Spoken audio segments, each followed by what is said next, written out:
From the WHIO Broadcast Center in high definition, this is News Center 7. It was nasty. It was slow going, took forever to get anywhere. First, they had at least a 12-hour workday in snow and ice, and now these drivers are fighting the refreeze. Good evening. I'm James Brown. We have Team 7 coverage for you tonight. The News Center 7's Kate BARTLEY is live in Dayton with how those professional drivers decide whether the roads are safe enough. And Storm Center 7 meteorologist Rich Wardzik is in the Storm Center with what we can expect overnight and what we're going to see when we walk out the door tomorrow. And Laren Livingston is live in Dayton with more on the delays and cancellations because of the blizzard on the East Coast. Let's start with Kate, live with how the pros are fighting the ice and snow. Kate?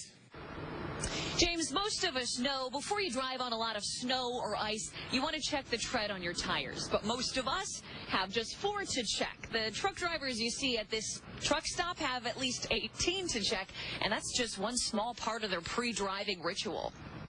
It don't change. You got to keep going. After 17 years driving this truck, and 17 Ohio, Indiana, and Michigan winters, Bryan Scott. These trucks get small.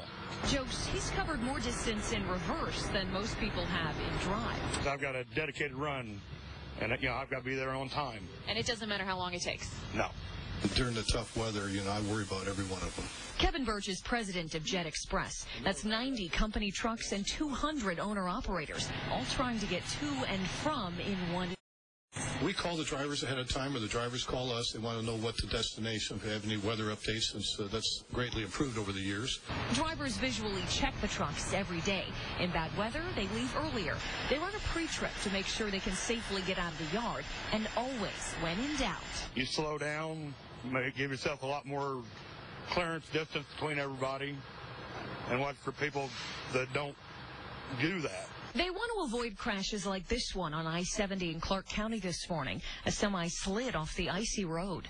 Birch says the company always sees more problems with ice than with snow, and that's why Jet Express leaves the decision of whether to drive up to the drivers themselves. He's a professional CDL card holder, and he makes the decision if he can continue, and then naturally, unless there's no emergency where we're mandated to get off. And you can see right now some of this ice has been here for hours, but it feels a lot colder now. That truck driver told me he was once stranded in Kentucky because of the weather for a week. That's why he always keeps blankets and extra clothing with him in the truck. Live in Dayton, I'm Kate BARTLEY, News Center 7. All right, Kate, thank you. And no new snow tonight, but the temperature